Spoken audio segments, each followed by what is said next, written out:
नमस्कार, India voice देख रहे हैं आप और मैं हूं आपके साथ शिवम दुबे। इंडिया वॉइस के खास प्रोग्राम खबर दिन भर में आप सबका स्वागत है। रुक करेंगे खबरों की ओर। आपको बता दें कि राष्ट्रपति के अभिभाषण पर प्रधानमंत्री नरेंद्र मोदी ने लोकसभा में धन्यवाद प्रस्ताव किया। इस दौरान उन्होंने विपक्ष पर जमकर निशाना साधा।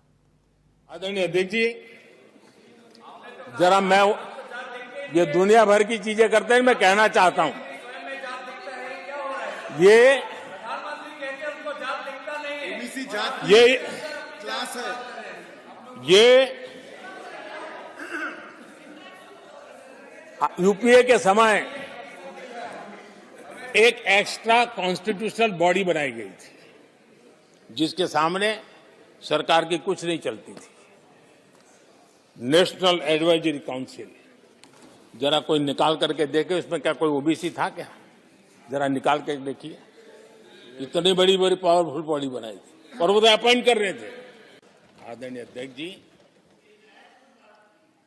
भारत ने अमृत भारत और नमो भारत ट्रेनों से भविष्य की उन्नति के सपने देखे।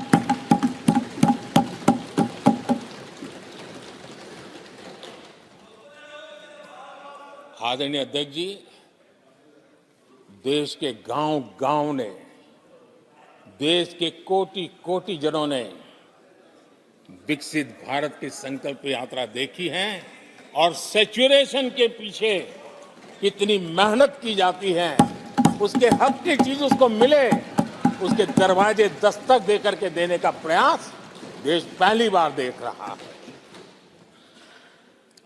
आदरणीय अध्यक्ष जी, भगवान राम, आदरणीय अध्यक्ष जी, भगवान राम न सिर्फ अपने घर लौटे बल्कि एक ऐसे मंदिर का निर्माण हुआ जो भारत की महान सांस्कृतिक परंपरा को नई ऊर्जा देता रहेगा। आदरणीय अध्यक्ष जी, अब हमारी सरकार का तीसरा कार्यकाल भी बहुत दूर नहीं है। ज्यादा से ज्यादा 100-125 दिन बाकी है और अब की बार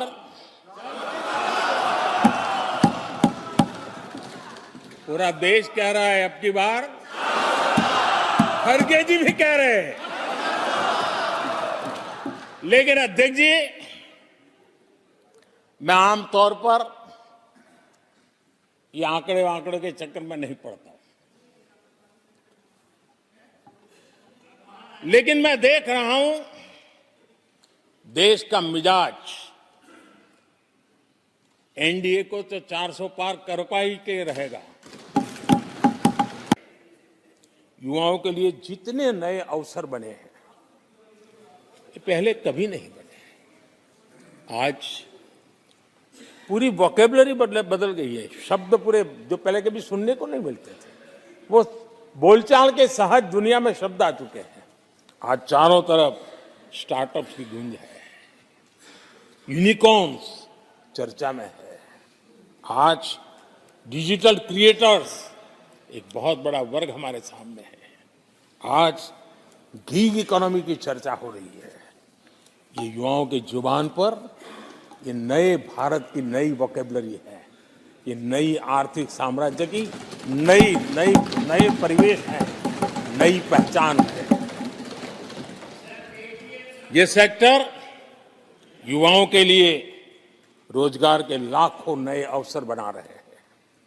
2014 से पहले डिजिटल इकोनॉमी की साइज ना के बराबर थी, बहुत ज्यादा उसकी चर्चा भी नहीं थी। आज भारत दुनिया की डिजिटल इकोनॉमी है, अग्रणी है। लाखों युवा इससे जुड़े हैं और आने वाले समय में ये डिजिटल इंडिया मूवमेंट जो है वो देश के नौजवानों के लिए अनेक अनेक अवसर, अनेक अनेक रोजगार, अनेक अनेक प्रोफेशंस के लिए अवसर लेकर के आने वाला है। आदरणीय अध्यक्ष जी, आज Bharat made in India phone दुनिया में पहुंच रहे हैं। दुनिया में हम नंबर 2 बन गए हैं। और एक तरफ सस्ता मोबाइल प्राप्त हुआ है और दूसरी तरफ सस्ता डेटा। इन दोनों ने एक बहुत बड़ा रिवॉल्यूशन लाया है देश में और दुनिया में।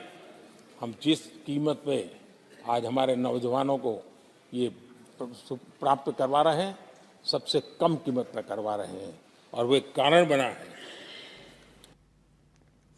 तो वहीं झारखंड में चंपई सोरेन सरकार ने विश्वास मत जीत लिया है। आज हुई वोटिंग में पक्ष में 47 तो विपक्ष में 29 वोट पड़े। वहीं फ्लोर टेस्ट से पहले पूर्व सीएम हेमंत सोरेन ने कहा कि मुझ पर जो आरोप है वो अगर साबित हो गए तो मैं राजनीति ही छोड़ दूंगा। झारखंड है अध्यक्ष महोदय, ये देश का एक ऐसा राज्य है जहां हर कोने में आदिवासी, दलित, पिछड़े वर्गों से अनगिनत सिपाहियों ने अपनी कुर्बानी देकर यहां के आदिवासी दलितों की जान बचाई। देश आजादी के सपने भी ये लोग नहीं देखते थे अध्यक्ष महोदय, तब से झारखंड के आदिवासी अपनी हक अधिकार की लड़ाई लड़ रहे।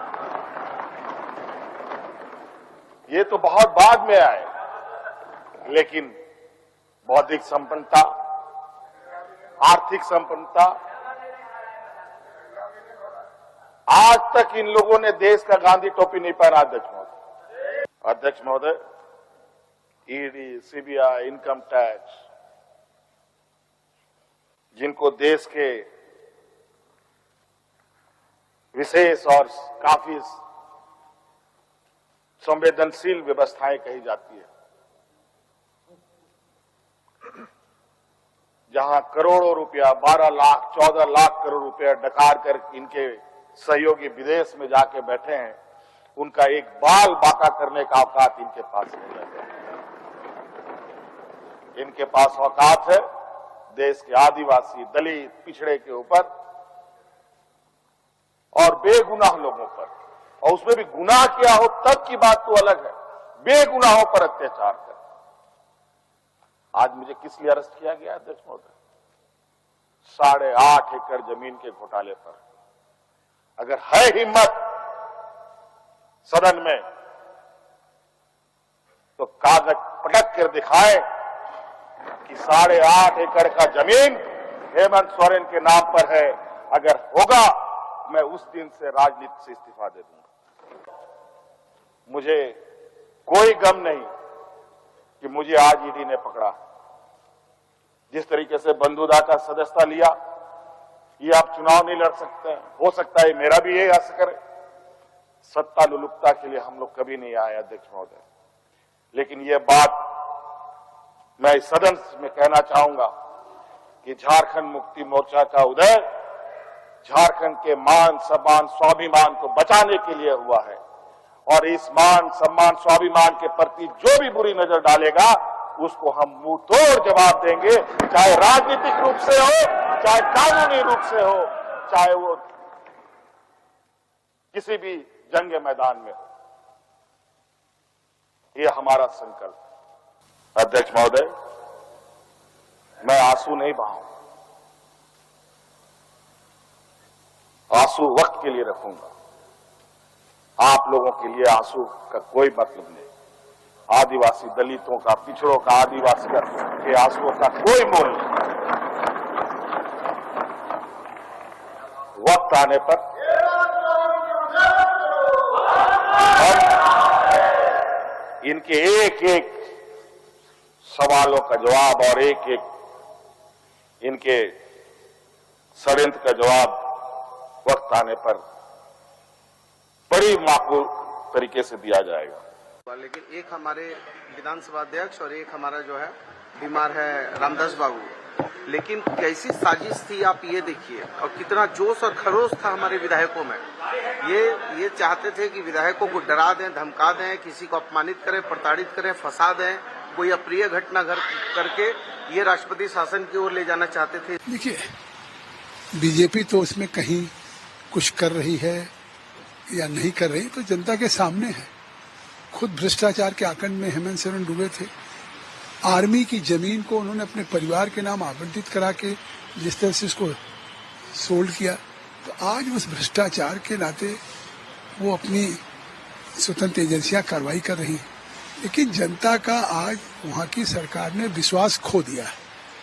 आखिर उनको डर है, आखिर वो अपने विधायकों को हैदराबाद लेके गए, कहा क्यों, किससे? विश्वास मत सदस्यों के आधार पर हुआ है, लेकिन सवालों के आधार पर नहीं। जिस सवाल पर यह परिस्थिति पैदा हुई, उस सवाल का जवाब सरकार के पास नहीं था। ये सवाल आवाम का है, लोगों का है, आज की परिस्थिति का है। करप्शन के जो चार्जेज हैं, उसके ऊपर सरकार मौन रही। झारखंड विधानसभा में उस पर कोई सवाल नहीं था, कोई शक नहीं था। हम पहले से ही कह रहे थे कि हम ये विश्वास मत सही मात्रा में, भारी मात्रा में जीतेंगे। 47 विधायकों ने विश्वास मत का समर्थन किया है। ऑपरेशन कीचड़ विफल हुआ है। बीजेपी के प्रयास, पहले हेमंत सोरेन जी को गिरफ्तार करना, बाद में चंपाई सोरेन को शपथ ग्रहण करने में 2 दिन की देरी, फिर एकदम आप विधानसभा में वोट मांगो। वो मांग जो बिहार में 12 फरवरी तक दिया गया है, ये सब विफल हुए हैं। बीजेपी नाकामयाब हुई है। देखिए, बहुमत जो है चंपाई सोरेन के साथ है, उनकी सरकार बनने देनी चाहिए। ये बड़ी गलत बात है कि इस तरह से बहुमत वाले गठबंधन को सरकार बनाने के लिए तरह तरह से रोकने के प्रयास हो रहे हैं। जनता इसका जवाब देगी, क्योंकि बहुत ही गलत चीज है। राजनीति में, लोकतंत्र में इस तरह की प्रवृत्तियों को बढ़ाने की कोशिशों को हमेशा जो है रोकना चाहिए। और ये बहुत गलत है भाजपा के उस पर कि वो जब उन्हें लग रहा है कि वो हार रहे हैं सदन में, तो मौका नहीं दे रहे। बुलेटिन में रुके एक छोटे से ब्रेक के लिए। खबरों का सिलसिला जारी है, फौरन लौट रहे हैं। ब्रेक के बाद एक बार फिर आप सबका स्वागत है मेरे साथ। खबरों में आगे बढ़ेंगे। आपको बता दें कि उन्नाव जिले के शराब मिल मोहल्ले में रहने वाले करीब 1 दर्जन से ज्यादा महिलाएं सदर विधायक पंकज गुप्ता के आवास पर पहुंची और उन्होंने हंगामा काट दिया। आरोप है कि उनके मोहल्ले में कोई विकास कार्य नहीं कराया गया। नालियां बरसात में ओवरफ्लो हो जाती हैं, निकलना दूभर हो जाता है। महिलाएं सुबह से मिलने के लिए आवास के बाहर डटी रही, लेकिन मुलाकात नहीं हुई। इसके बाद उन्होंने जाम लगाने की कोशिश की। वहीं मौके पर पहुंची पुलिस ने उन्हें समझा बुझाकर वहां से वापस लौटा दिया। उत्तर प्रदेश की राजधानी लखनऊ में खनन माफियाओं के हौसले बुलंद होते जा रहे हैं। जहां थाना चौक अंतर्गत निखास चौक में बड़े पैमाने पर खनन हो रहा है। चौराहे के पास हाजी मिठाई वाले से चंद कदमों की दूरी पर रात के अंधेरे और दिन के उजाले में खनन हो रहा है। यहां खनन से कोई भी बड़ा हादसा किसी भी दिन हो सकता है।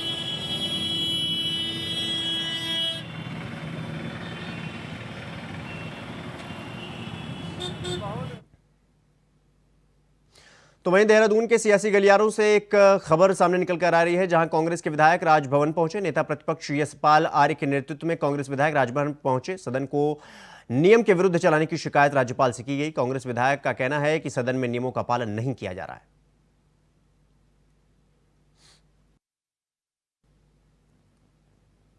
खबरों में आगे बढ़ेंगे। अगली खबर गोंडा से है, जहां गोंडा जिले में नवाबगंज थाना क्षेत्र की कोल्हमपुर चौकी पुलिस द्वारा एक नाबालिग युवती को चोरी के इल्जाम में घर से पकड़कर चौकी ले जाकर बेरहमी तरीके से पिटाई की जाने का मामला सामने आया है। आपको बता दें कि घायल अवस्था में 16 वर्षीय नाबालिग युवक सुल्तान का गोंडा के जिला अस्पताल में स्थित इमरजेंसी वार्ड में इलाज चल रहा है। साथ ही परिजन ने नवाबगंज पुलिस पर मारपीट करने का आरोप लगाते हुए गोंडा पुलिस अधीक्षक को शिकायत पत्र देकर पूरे मामले की कार्रवाई करने की मांग की है।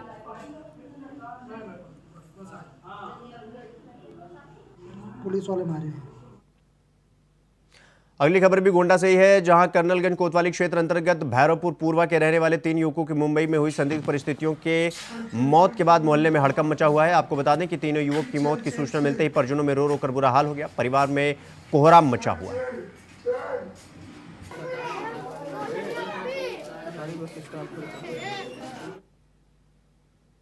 इटावा थाना फ्रेंड्स कॉलोनी क्षेत्र में साजिश के तहत रेलवे ट्रैक पर मिले अज्ञात शव को आपराधिक मंशा से अपना पुत्र बताने वाले को पुलिस ने गिरफ्तार कर लिया है। दरअसल फर्जी दस्तावेज पेश कर शव के हकदार बनने के मामले में पुलिस ने कुल 5 अभियुक्तों को गिरफ्तार कर लिया है।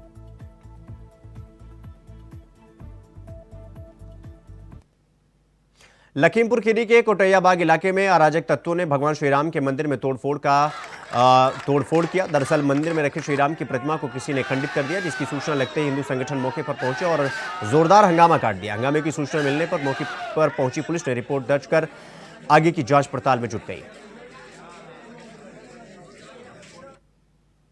ग्रेटर नोएडा सेंट्रल जोन में चोरी का आतंक देखने को मिल रहा है, जहां बंद पड़े घरों को चोर अपना निशाना बना रहे हैं। ताजा मामला बादलपुर थाना क्षेत्र के आरसी रेजिडेंसी कॉलोनी का बताया जा रहा है, जहां देर रात चोर एक घर में घुसे और अलमारी में रखे लाखों रुपए की नकदी और ज्वेलरी पर हाथ साफ कर दिया। घटना के वक्त पीड़ित परिवार के 2 लोग शादी समारोह में गए हुए थे।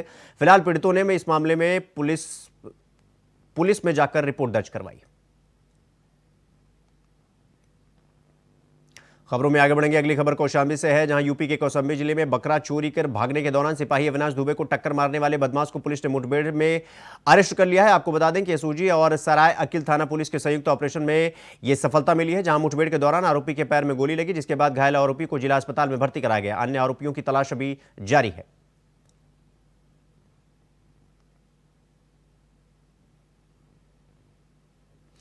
खबर गाजियाबाद से है, जहां इंदिरापुरम थाना क्षेत्र के रविवार देर शाम पुलिस ने 3 स्पा सेंटर पर छापा मारा, जहां से पुलिस ने 15 युवक और युवतियों को हिरासत में लिया है। हिरासत में लिए गए युवकों में 2 स्पा सेंटर के मैनेजर भी हैं, जहां पर युवती ने पूछताछ में मैनेजरों के द्वारा ब्लैकमेल करके देह व्यापार का धंधा कराने की बात भी कबूली है। तो वहीं हापुड़ के गढ़कोतवाली थाना क्षेत्र में अवैध खनन की सूचना पर आजाद अधिकार सेना के अध्यक्ष अमिताभ ठाकुर अपने कार्यकर्ताओं के साथ मौके पर पहुंचे। मौके पर जायजा लिया गया, जहां पर अवैध खनन के साथ अवैध पड़े पेड़ों की कटाई की घटना भी सामने आई। वहीं इसको लेकर अमिताभ ठाकुर ने गढ़मुक्तेश्वर कोतवाली में अवैध खनन के खिलाफ तहरीर देकर रिपोर्ट दर्ज करवाई और 7 दिन के भीतर कार्रवाई न होने पर आरोपियों के खिलाफ धरना प्रदर्शन करने की बात कही। मैं और हमारे आजाद अधिकार सेना के साथी यह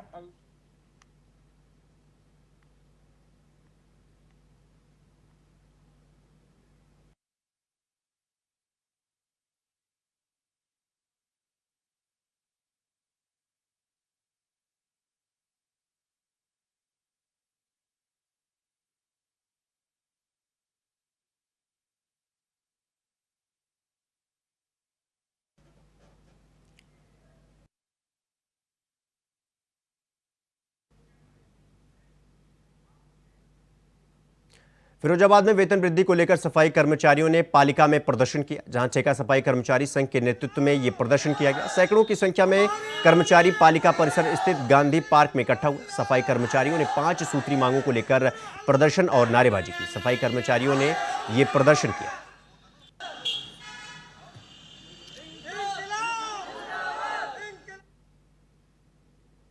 केंद्रीय मंत्री और अमेठी की सांसद स्मृति ईरानी की कोशिशों के चलते रेलवे विभाग ने बंद किए हुए क्रॉसिंग को खुलवा दिया है। ककवा रोड पर जाम से निजात देने के लिए केंद्रीय मंत्री अमेठी सांसद स्मृति ईरानी के कोशिश के चलते ओवरब्रिज का निर्माण हुआ था। ओवरब्रिज के निर्माण होने के बाद रेलवे विभाग ने ककवा रोड पर स्थित 102वीं रेलवे क्रॉसिंग की स्थायी रूप से उसको बंद कर दिया था। वही रेलवे क्रॉसिंग के बंद होने के चलते कस्बे वासियों का आवागमन बंद हो गया था, जिसके चलते कस्बे वासियों ने विरोध जाहिर किया था। मामला केंद्रीय मंत्री अमेठी सांसद स्मृति ईरानी के संज्ञान में आने के बाद सांसद प्रतिनिधि विजय गुप्ता ने व्यापारियों से मुलाकात कर रेलवे क्रॉसिंग को खुलवाने का आश्वासन दिया था और रेलवे फाटक और रेलवे क्रॉसिंग को खुलवा दिया गया। तो वहीं हाथरस के सलेमपुर इंडस्ट्रियल एरिया में फॉस्फेट फैक्ट्री में भीषण धमाका हो गया, जहां धमाका होने से भगदड़ मच गई, जिसमें एक महिला बुरी तरीके से घायल हो गई। आपको बता दें कि हाथरस के हसायन थाना क्षेत्र के सलेमपुर इंडस्ट्रियल एरिया में एक्सेल फास्फोर्ट प्राइवेट लिमिटेड के नाम से एक फास्फोर्ट फैक्ट्री है, जहां यह भीषण धमाका हुआ। धमाके की आवाज कई किलोमीटर तक गई।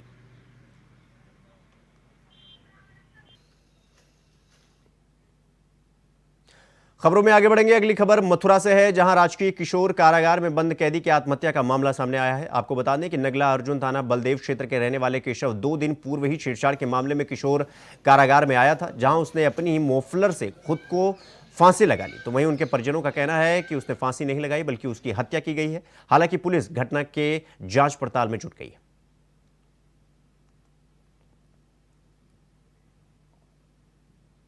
फतेहपुर में 2 दिन से लापता युवक का शव पेड़ से लटकता हुआ मिला, जहां युवक की हत्या की आशंका जताई जा रही है। खबर के बाद मौके पर पहुंची पुलिस मामले की जांच में जुट गई है।